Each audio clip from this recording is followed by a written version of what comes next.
Bandage କେବଳ ଖଣ୍ଡିଆରେ ନୁହେଁ, ଜାଣନ୍ତୁ ଏହାର କିଛି ବ୍ୟବହାର ନିଶ୍ଚୟ ଆଶ୍ଚର୍ଯ୍ୟ ହେବେ। ସମସ୍ତଙ୍କ ଘରର ଫାର୍ଷ୍ଟ ଏଡ୍ ବକ୍ସରେ ବ୍ୟାଣ୍ଡେଜ୍ ସବୁବେଳେ ରହିଥାଏ। ଅନେକ ଲୋକ ଏହାକୁ ନିଜ ବ୍ୟାଗ୍ରେ ମଧ୍ୟ ରଖନ୍ତି, କାରଣ ଆଘାତ ସମୟରେ ଏହାକୁ ଯେକୌଣସି ସମୟରେ ବ୍ୟବହାର କରାଯାଇପାରିବ। ଯଦି ଆପଣ ଭାବୁଛନ୍ତି ଯେ ଏହା କେବଳ ଚିକିତ୍ସା ଉଦ୍ଦେଶ୍ୟରେ ସୀମିତ, ତେବେ ଆପଣ ଭୁଲ। ବ୍ୟାଣ୍ଡେଜ୍ ଅନେକ ପ୍ରକାର ବ୍ୟବହାର କରାଯାଇପାରିବ। ନୂଆ ଜୋତା ପିନ୍ଧୁଥିଲେ, ପ୍ରାୟତଃ ଯେତେବେଳେ ଆପଣ ନୂତନ ଜୋତା, ସ୍ୟାଣ୍ଡେଲ୍ ବା ଚପଲ ପିନ୍ଧିଥାଉ, ଏହାର ଗୋଇଠି କିମ୍ବା ଆଙ୍ଗୁଠିରେ ଘଷି ହୁଏ, ଯାହା ପାଦରେ କ୍ଷତ ସୃଷ୍ଟି କରେ ଏବଂ ଚାଲିବା କଷ୍ଟକର ହୋଇଥାଏ।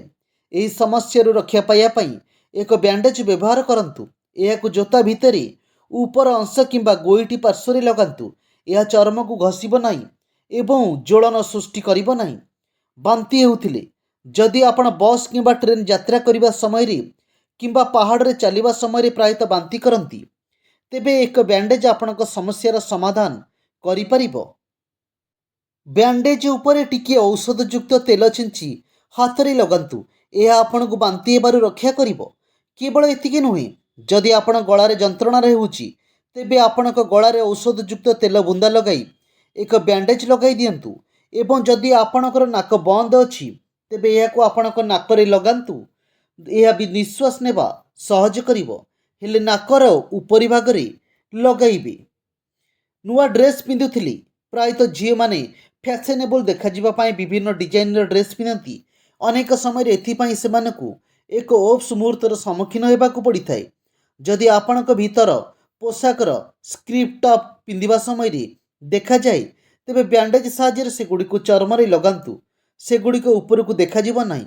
ଏହିପରି ଭାବରେ ଯଦି ଆପଣ ଏକ ସ୍କର୍ଟ କିମ୍ବା ମିନି ଡ୍ରେସ୍ ପିନ୍ଧୁଛନ୍ତି ଏବଂ ଏହା ବାରମ୍ବାର ଉଡ଼ୁଛି, ତେବେ ବ୍ୟାଣ୍ଡେଜ୍ ସାହାଯ୍ୟରେ ଏହାକୁ ଜଙ୍ଘରେ ଲଗାନ୍ତୁ। ଡ୍ରେସ୍ ସେଟ୍ ରହିବ।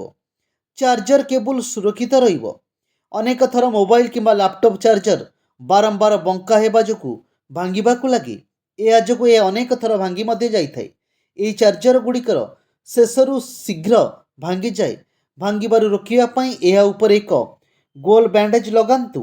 ଏହା ତାର ମଜବୁତ ଓ ସୁରକ୍ଷିତ ରହିବ। ଓଠ ଫାଟିବ ନାହିଁ। ଯଦି ଆପଣଙ୍କ ଓଠ ପ୍ରାୟତଃ ଫାଟିଯାଏ ଏବଂ ଏଥିପାଇଁ ଆପଣ ଲଜ୍ଜିତ ଅନୁଭବ କରନ୍ତି, ତେବେ ରାତିରେ ବ୍ୟାଣ୍ଡେଜ୍ରେ ଭେସଲିନ୍ ଲଗାନ୍ତୁ ଏବଂ ଏହାକୁ ଓଠରେ ଲଗାନ୍ତୁ। ସକାଳେ ଏହି ଟେପ୍ କାଢ଼ି ଦିଅନ୍ତୁ। ଓଠ ନରମ ହୋଇଯିବ ଏବଂ ଡେଡ୍ ସ୍କିନ୍ ଦୂର ହୋଇଯିବ। କେବଳ ଏତିକି ନୁହେଁ, ଯଦି ଆପଣଙ୍କୁ ଆଖି ମେକଅପ୍ କରିବାକୁ ପଡ଼େ ଏବଂ ଆପଣଙ୍କ ପାଖରେ କୌଣସି ଉପକରଣ ନାହିଁ, ତେବେ ଆପଣ ବ୍ୟାଣ୍ଡେଜ୍ ଷ୍ଟ୍ରିପ୍ ସାହାଯ୍ୟରେ ଆଖିରେ ସହଜରେ ଆଇଲାଇନର୍ ଏବଂ ଆଇଶ୍ୟାଡୋ ଲଗାଇ ପାରିବେ। ଅଳଙ୍କାର ସେଟ୍ ହେବ।